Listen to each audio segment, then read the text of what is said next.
Sejam todos bem-vindos ao canal Escola Dominical Brasil. Meu nome é Vanderlei Claudiano e hoje eu vou mandar um forte abraço aí para Maria Edith Souza Silva.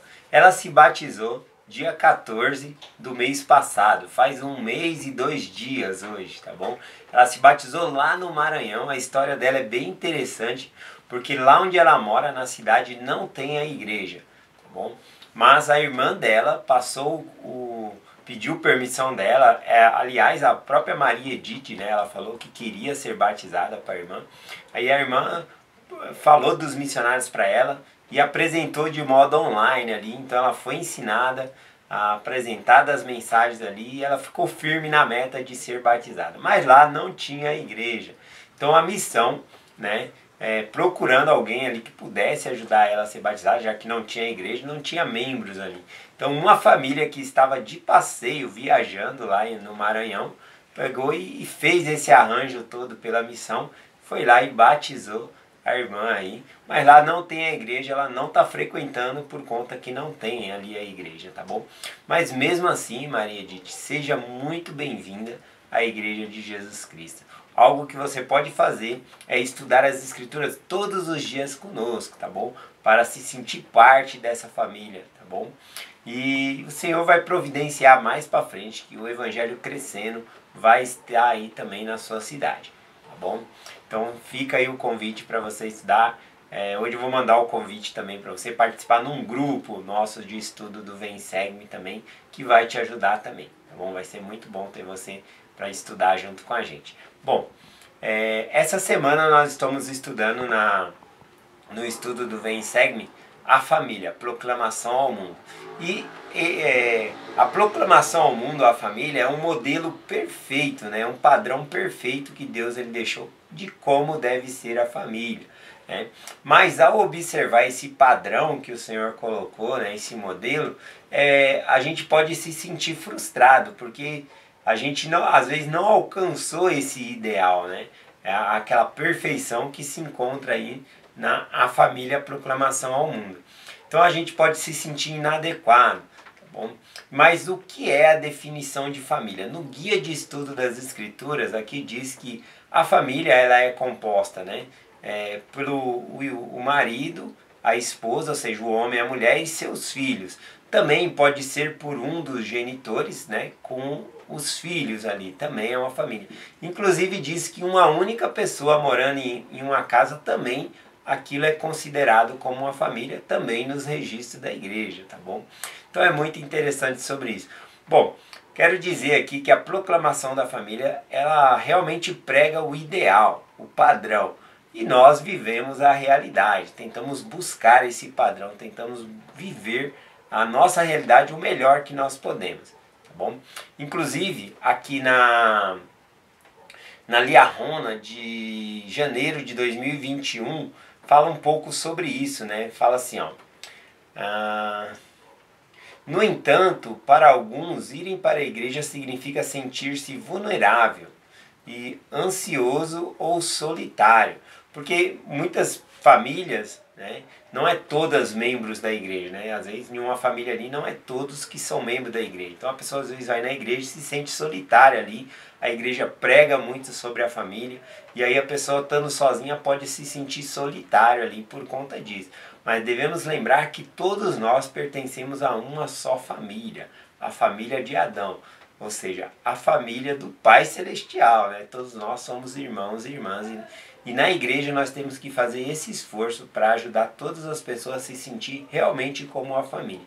Então é bom a gente identificar essas pessoas que se sentem sozinhas e que se sentem sozinhas.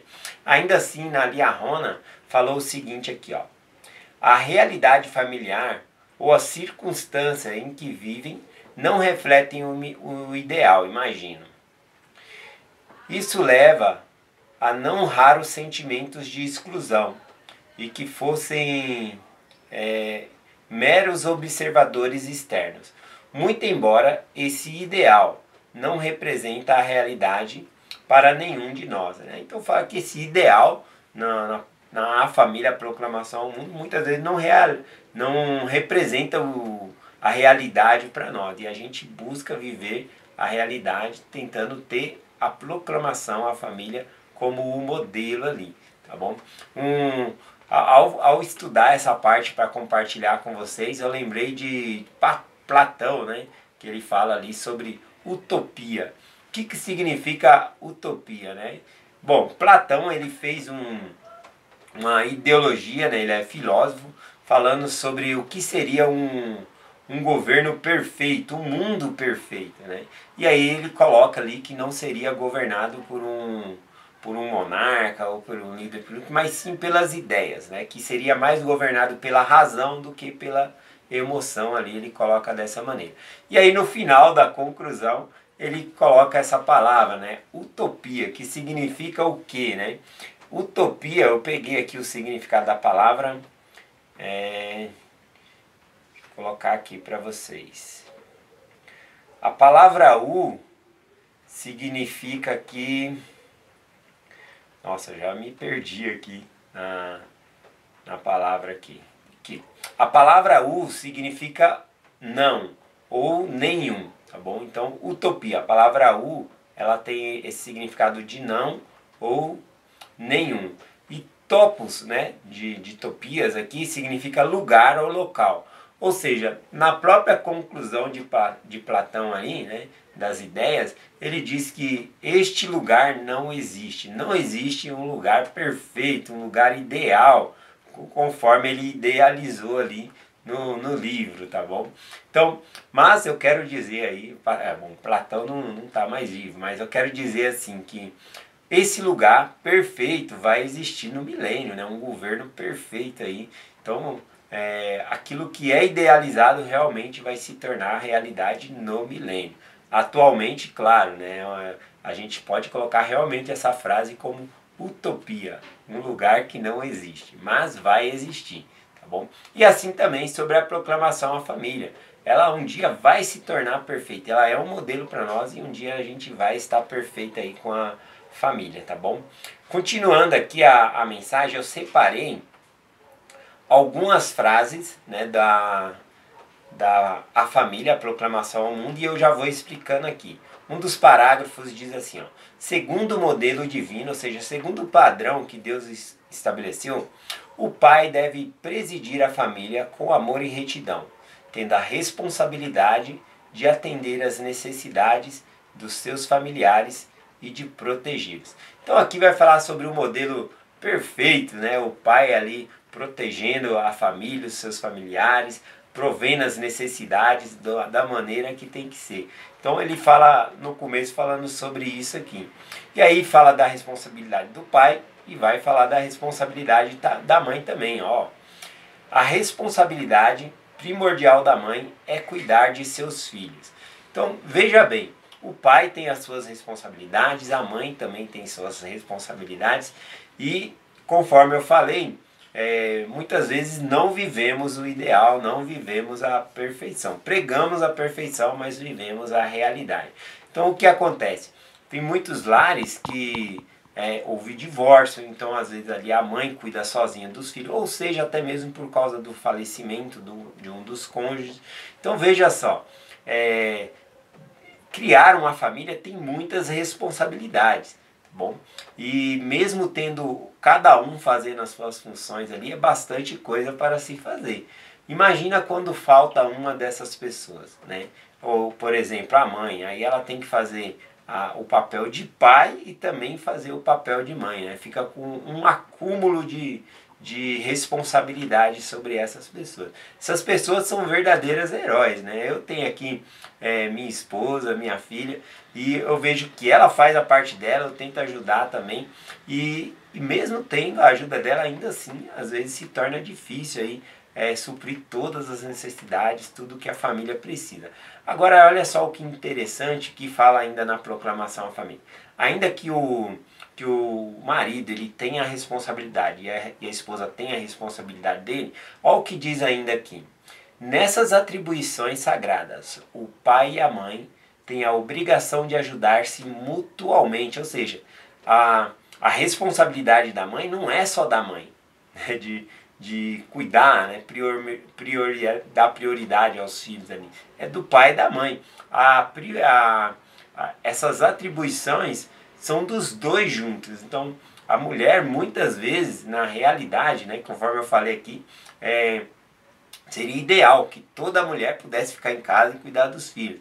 Mas em muitos lares aí, às vezes, uma família paga aluguel, tem dificuldades, a mulher também tem que sair para ir trabalhar, né, para conseguir aí o sustento do lar, para conseguir dar uma vida mais digna aí para a família. Então, a realidade às vezes se dá em outro fato. E aí a mulher, além de fazer a parte dela, ainda tem que ajudar a suprir as necessidades do lar. Bom, então isso explica aqui nessa parte. Vou até voltar aqui, ó, diz assim, ó, nessas atribuições sagradas, o pai e a mãe têm a obrigação de ajudar-se mutuamente, como parceiro iguais. Então somos parceiros iguais nessas responsabilidades, ou seja, tanto as responsabilidades das mulheres também é responsabilidade dos homens, a responsabilidade dos homens também é das mulheres. E aqui ele fala de uma exceção, ele fala assim, ó, enfermidades, falecimento e outras circunstâncias. Se há outras circunstâncias, pode implicar aí até mesmo em que houve um divórcio, né? Então teve alguma circunstância que muda essa realidade aí dos dois estarem se ajudando. E aí fala assim, em outra circunstância pode exigir adaptações específicas. Essas adaptações específicas pode ser também no sentido de que um do cônjuges ali, ele tem alguma enfermidade, alguma doença, e aí o outro tem que fazer o papel daquele cônjuge, tá bom? Ajudar também na parte do outro, além de fazer a sua parte, ajudar na parte do outro. Então eles são parceiros iguais, né? Mas nesse sentido de iguais não significa dividir exatamente o trabalho, mas sim que se a outra pessoa está sobrecarregada, você tem que entender que aquilo é a sua parte. Né? Você tem que entender que, não, vou lá fazer a parte dela. Não, é a sua parte também, tá bom? Elas estão juntas, são parceiros iguais. Seria como estar num barco, né? Um barco pequeno ali, e aí tem um furinho na outra ponta lá que está a mulher. Não, o furo é lá, ela que se vira. Não, tá no mesmo barco, né? Se afundar, vai afundar tudo. Então tem que ter essa parceria igual, tá bom? Um tem que tirar a água, o outro tem que pôr o dedinho lá para tampar o buraco, consertar ali o que tiver que consertar, tá bom? Então eu gostei bastante dessa parte aqui. E ainda fala ainda assim, ó. Outros parentes devem oferecer ajuda quando necessário. Então avós, bisavós, né, pessoas, irmãos, tias, todos esses podem participar aí na criação da família e ajudar nessas atribuições aqui. Eu achei muito bom essa parte. Falando sobre perfeição, esse padrão perfeito, fez-me lembrar das bem-aventuranças de Jesus Cristo ensinado em Mateus 5. Na verdade, em Lucas também é ensinado. Em Lucas, se eu não me engano, o Sermão da Montanha, chamado em Mateus 5, em Lucas é chamado de Sermão do Monte, né? Nenhum desses sermões Jesus Cristo não tinha chamado ainda os apóstolos, no outro já tinha chamado. Então dá para entender que Jesus Cristo ensinou o mesmo sermão, né, mais de duas ocasiões, né? São registradores diferentes. Lucas e Mateus são registradores diferentes, eles apresentam alguns pontos diferentes aí, né, desse sermão. E também esse mesmo sermão foi pregado no templo, lá aqui nas Américas, né, quando Jesus Cristo veio e visitou os nefitos. Então, esse sermão eu gosto bastante porque ele prega sobre a perfeição. Né? Lá em Mateus 5, por exemplo, no versículo 48, diz assim, Jesus Cristo falando, sede vós, pois, perfeito, como é perfeito o vosso Pai que está no céu. Isso é muito legal, né? Então, será que ele está dando um mandamento literal aqui, que nós devemos ser perfeitos? Isso é muita coisa para se alcançar. Algumas pessoas acreditam que não, né? Que não dá. Mas é um mandamento de Deus, então eu acredito que é possível.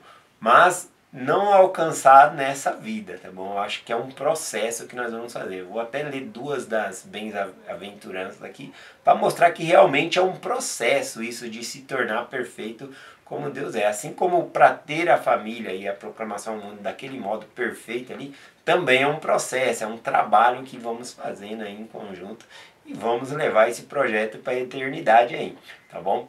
Então, falando sobre as bem-aventuranças em Mateus capítulo 5, só essa palavra aqui, ó, bem-aventurados, né, significa bem-atitudes, ser feliz ou ser abençoado. Só o que acontece? Tem coisas que acontecem lá nesse sermão, né, que fala, bem-aventurados que são perseguidos, que sofrem, né? Como é que a pessoa vai ser feliz se está sendo perseguido, se está sofrendo? Então, na verdade, essas adversidades que vêm sobre nós vai nos moldar e nos dar a oportunidade de mostrar nossa fidelidade a Deus, tá bom? Então, por isso, somos sim bem-aventurados e felizes, né? Vamos nos tornar mais felizes. Mas duas das bem-aventuranças aqui em Mateus, capítulo 5, versículo 3, diz assim, ó: bem-aventurados pobres de espírito, porque deles é o reino do céu. Então essa palavra aqui, quando diz que bem-aventurados pobres de espírito, o que a pessoa pode imaginar sobre isso? Como assim? Feliz é aquele que é pobre de espírito. Essa palavra aqui, pobre de espírito, no grego estaria traduzida assim: o encurvado em espírito, né? Aquele que se curva perante a vontade do Pai. Então quando diz aqui bem-aventurado o pobre de espírito, é aquele que é humilde, que se submete à vontade de Deus, tá bom? Então pobre no sentido de ser humilde, tá bom? De reconhecer que nós dependemos de Deus. Então é esse o significado dessa bem-aventurança, eu gosto bastante dela. A 6 também eu gosto bastante, que diz assim: bem-aventurado os que têm fome e sede de justiça, porque eles serão fartos. Bom, aqui quando fala que bem-aventurados que têm fome e sede de justiça, a justiça aqui não é no sentido de justiceiro, tá bom? No sentido de, eu sou justo, eu não posso ver acontecendo alguma coisa com outra pessoa que eu já me meto, eu vou para cima, não é esse senso de justiça. A justiça aqui significa justo no sentido de retidão, de guardar os mandamentos de Deus. Então, quando diz aqui, bem-aventurados que têm fome e sede, bom, fome e sede é necessidade do corpo que nós sentimos.